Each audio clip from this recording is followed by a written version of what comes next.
Student, मेरे YouTube channel में आपका स्वागत है। आपकी बोर्ड की जो परीक्षा की तैयारी है वो बहुत शानदार चल रही होगी। आज हम लोग यूपी बोर्ड में जो चैप्टर 13 है जीव और समष्टियाँ, उसके महत्वपूर्ण प्रश्नों को अच्छे से देखेंगे जो कई बार बोर्ड एग्ज़ाम में पूछे गए हैं। तो देर न करते हुए शुरू करते हैं। जो आज का प्रश्न है जो सीधा आता है कि टिप्पणी लिखिए इस प्रश्न के ऊपर। तो जो आज का टॉपिक है, जो स्टार्टिंग है, सहभोजिता, जिसको हम कहते हैं कॉमेंसलिज्म। सहभोजिता क्या होता है? सह माने साथ साथ और भोजिता यानी भोजन करना। जब दो प्रकार की जातियों के बीच ऐसा संबंध हो जो साथ साथ भोजन करें, जिसमें एक जाति को क्या हो रहा हो, फायदा हो रहा हो, किंतु जो दूसरी जाति का जीव है उसको न तो फायदा हो रहा हो न तो नुकसान हो रहा हो।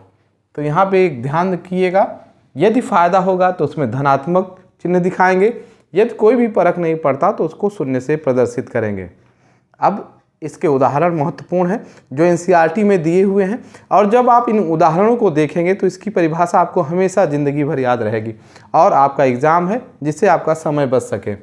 तो जो पहला उदाहरण है वो आम और आर्किड पौधा है। आप फिगर में देख रहे होंगे, इस आम के तने में यह आर्किड का जो पुष्प है बहुत अच्छी तरीके से उस पौधे के ऊपर खिला हुआ है। इसको अधिपादप कहते हैं, यानी पादप के ऊपर खिला हुआ है और यह आर्किड का पुष्प है। तो यह पहला उदाहरण है। इसमें उस आर्किड के पौधों को तो फायदा हो रहा है, लेकिन आम के पौधों को कोई भी प्रभाव नहीं पड़ रहा है। इसका दूसरा उदाहरण है वेल और बार्नेकल। वेल और बार्नेकल का उदाहरण क्या है? तो होता क्या है, आपको भी पता है कि वेल जो है एक बहुत बड़ी स्तनधारी जीव है। यह समुद्र में पाई जाती है और इसके जो फिगर आप देख रहे हैं, इसके देखिएगा मुंह के नीचे छोटी छोटी संरचनाएं, गोल संरचनाएं पाई जा रही हैं, जिनको हम क्या कहते हैं, बार्नेकल। बार्नेकल आर्थ्रोपोडा संघ की क्या हैं, जीव हैं, जो इस वेल मछली के नीचे गले में मुंह के पास चिपके रहते हैं। इससे होता क्या है, उनको आवास भी मिल जाता है और वेल जो भोजन करती है वो भोजन भी मिल जाता है। साथ ही वो जब समुद्र में तैरते हैं तो उनको और भोजन की सामग्री मिल जाती है, जबकि इसमें वेल को न तो कोई लाभ होता है न तो कोई हानि होती है। जो दूसरा अगला उदाहरण है चारण पशु और बगुले। आप देखे होंगे कि जब जानवर, गाय भैंस बगीचे में चरते हैं, खेत में चरते हैं, तो वो उनके अगल बगल बकुले, चिड़िया आपस में क्या होती हैं, बैठ जाती हैं। फिगर में आप देख रहे होंगे। तो वो क्या होते हैं, जब गाय भैंस घास को चरती हैं तो उसके अंदर छुपे हुए कीड़े बाहर आ जाते हैं और वो आसानी से बकुले क्या होते हैं, खा लेते हैं। उनको मेहनत नहीं करनी पड़ती, खोजना नहीं पड़ता। तो इससे गाय को कोई प्रभाव नहीं पड़ता, बकुले को फ़ायदा होता है। जो चौथा उदाहरण है वह है समुद्री एनीमोन। ये निडेरिया संघ का जीव है, समुद्री एनीमोन, और साथ में उसमें एक क्लाउन मछली होती है। होता क्या है, जो एनीमोन होता है उसके बीच में खाली स्थान होता है, साथ में उसमें टेंटिकल्स होते हैं जो जिसमें दंश देने वाले क्या होते हैं, सुई की तरह संरचना होती है। जब कोई जीव आता है तो उसका शिकार करते हैं तो उसको उस एनीमोन के अंदर बैठे बैठे उस मछली को भोजन मिल जाता है। फिगर में आप देख रहे होंगे टेंटिकल्स निकले हुए हैं और वो लाल पीले रंग की वो मछली उसके अंदर बैठी हुई है। जब कोई भी आएगा जीव तो वह टेंटिकल्स के द्वारा क्या हो जाएगा, बेहोश कर दिया जाएगा और वह मछली के लिए भोजन मिल जाएगा। तो एनीमोन को तो कोई फ़ायदा या नुकसान नहीं होता, लेकिन उस मछली को भोजन मिलता है। जो यहाँ पे ये टॉपिक कंप्लीट हो गया। जो अगला टॉपिक है वह है सहजीविता। इसको हम सह उपकारिता भी कहते हैं। तो कहीं भी टिप्पणी करने में आए कि सहजीविता किसे कहते हैं या सह उपकारिता किसे कहते हैं तो इसमें कंफ्यूज मत होइएगा, दोनों एक ही चीज़ है। इसको हम क्या कहते हैं, म्यूचुअलिज्म। यहाँ दोनों धन धन के चिन्ह हैं। इसका मतलब कि ऐसे जीवों के बीच के संबंध जिसमें दोनों जीवों को क्या हो, फायदा हो, इसी को हम क्या कहते हैं, सहजीविता कहेंगे। इसी को हम सह उपकारिता कहते हैं। ठीक है, तो इसकी परिभाषा क्या हुई, जीवों के मध्य ऐसा संबंध जिसमें दोनों को लाभ होता है। तो ये तो सीधे टिप्पणी पूछा गया है। साथ में जो इसके दोनों उदाहरण हैं, लाइकेन और माइकोराइजा, इसके लिए अलग से यूपी बोर्ड में 1 नंबर में क्वेश्चन पूछा गया है कि माइकोराइजा किसे कहते हैं, या फिर पूछा गया है कि लाइकेन किससे मिलकर बना होता है। तो ये दोनों बहुत महत्वपूर्ण है एग्जाम के लिए। तो लाइकेन को समझते हैं। लाइकेन में यहाँ 2 शब्द दिया हुआ है, एक कवक दूसरा शैवाल।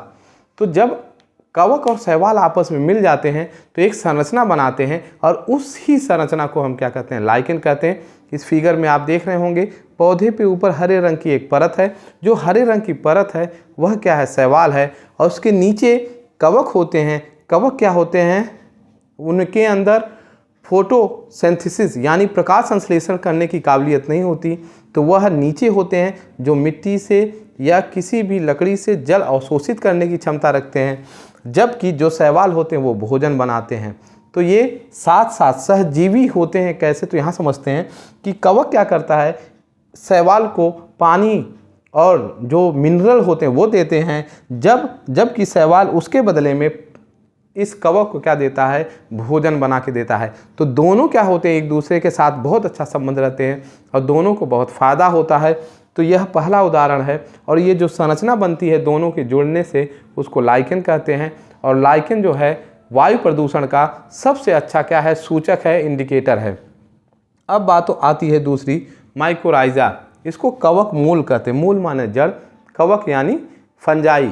तो जब जड़ों में क्या पाए जाने लगे, कवक पाए जाने लगे, तो उच्च पौधों की जड़ों में कवक पाए जाते हैं, तो दोनों के बीच का जो संबंध है वही क्या कहलाता है, माइकोराइजा कहलाता है। फिगर में आप देख रहे होंगे ये जड़ के काट का अनुप्रस्थ काट है, और जिसमें आप देखिएगा उसके जो बाहरी परत है उसमें कवक पाए जा रहे हैं, और यही संरचना क्या कहलाती है, माइकोराइजा कहलाती है।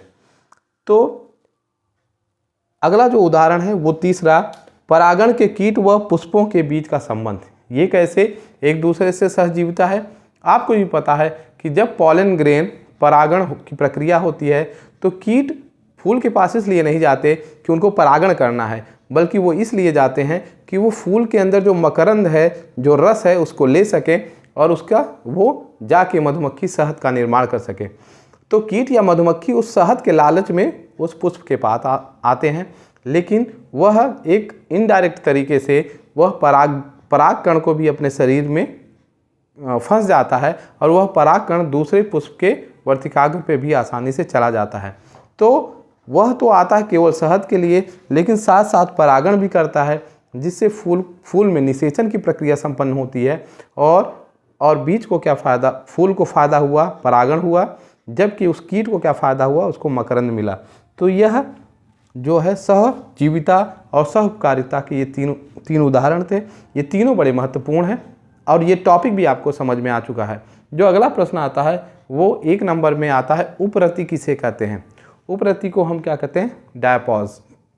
उपरति क्या होता है, ऐसे समझते हैं कोई झील है या तालाब है, अचानक गर्मियों के दिनों में क्या होता है, पानी बहुत तेज़ी से सूखने लगता है, और जब पानी तेज़ी से सूखते हैं तो उस तालाब या झील में जो पाए जाने वाले जलीय पौधे होते हैं, वनस्पतियां होती हैं, उनमें उनकी जो वृद्धि होती है मंद हो जाती है, उनमें अब ग्रोथ उतनी बेहतर नहीं हो पाती, जिसके कारण क्या होता है, वह वृद्धि रुक जाती है, और इसे ही हम क्या कहते हैं, उपरति कहते हैं, डायपॉज कहते हैं। तो समझ में आ गया होगा कि जब शुष्क वातावरण के कारण तालाब या झील की वनस्पतियों में वृद्धि रुक जाए तो उसे हम क्या कहते हैं, उपरति, डायपॉज कहते हैं। अगला जो क्वेश्चन कभी कभी आ जाता है कि मरुद्भिद पौधे किसे कहते हैं, और वह वातावरण के साथ कैसे अपने आप को अनुकूलित करते हैं। तो यह महत्वपूर्ण है। मरुद्भिद, जिसको हम जीरोफाइट्स कहते हैं, यह पौधे शुष्क वातावरण में पाए जाते हैं, जैसे थार का रेगिस्तान, सहारा रेगिस्तान और गोबी का जो है रेगिस्तान, इन सब जगह में यह वनस्पतियां पाई जाती हैं। आपको भी पता होगा कि रेगिस्तान का जो वातावरण होता है बहुत शुष्क होता है, पानी वहाँ बहुत आसानी से उपलब्ध नहीं होता, तो इसी कारण वहाँ के जो पौधे होते हैं उनकी जड़ें क्या होती हैं, ज़मीन में बहुत नीचे तक जाती हैं, वो मूसला जड़ें होती हैं, फिगर में आप देख रहे होंगे, और वो जड़ें नीचे तक जाती हैं, और जब वह नीचे तक जाती हैं जिससे उनको क्या मिल सके, पानी मिल सके। और पौधे को जल से बचाने के लिए, क्योंकि पौधों में वाष्पोत्सर्जन एक प्रक्रिया होती है कि जब बाहर गर्मी बढ़ जाती है तो पत्तियों के रंध्र से जल जो है वाष्प बन के उड़ने लगता है, तो वाष्पोत्सर्जन की प्रक्रिया तेज हो जाती है। तो उसको रोकने के लिए क्या होता है कि जो मरुद्भिद के जो पत्तियां हैं वह कांटों में रूपांतरित हो जाती हैं, और जब कांटों में बदल जाती हैं तो उनमें वाष्पोत्सर्जन की प्रक्रिया रुक जाती है। लेकिन अब भोजन बनाने की समस्या आ जाती है, तो इससे बचने के लिए जो हरित लवक थे, क्लोरोप्लास्ट थे, जो प्रकाश संश्लेषण करते थे, अब वह तनों में चले जाते हैं, जिससे क्या होता है, तनों के द्वारा भोजन का निर्माण होता है। साथ ही कुछ जो पत्तियां होती हैं उस पर क्यूटिकल या वैक्स मोम जैसी एक परत की संरचना बन जाती है, जिससे क्या होता है, प्रकाश की किरणें परावर्तित होकर चली जाती हैं और वाष्पोत्सर्जन की प्रक्रिया धीमे हो जाती है। आप फिगर में देख रहे होंगे नागफनी, जिसको ओपेंसिया कहते हैं। नागफनी जो होती है यह एक मरुस्थलीय पौधा है। इसमें देखेंगे जो कांटे हैं वह पहले पत्तियां थीं, बहुत पहले, और वो अब किसमें, कांटों में रूपांतरित हो चुकी हैं। तो ये सारे महत्वपूर्ण टॉपिक थे जो जीव और समष्टियाँ के जो प्रश्न है उसमें आ सकते हैं इस चैप्टर से। जो आपको इसमें से महत्वपूर्ण जितने भी क्वेश्चन यहाँ पे लिखाए गए हैं, इसके नोट्स मेरे टेलीग्राम चैनल पे उपलब्ध हैं। आप उससे जुड़ के इस चैप्टर का पूरा नोट्स आप प्राप्त कर सकते हैं, इन सारे क्वेश्चन को प्राप्त कर सकते हैं। आपको ये वीडियो कैसा लगा ज़रूर बताइएगा। अगर आप नए हैं तो सब्सक्राइब कीजिएगा, अपने दोस्तों में शेयर करिएगा। Thank you.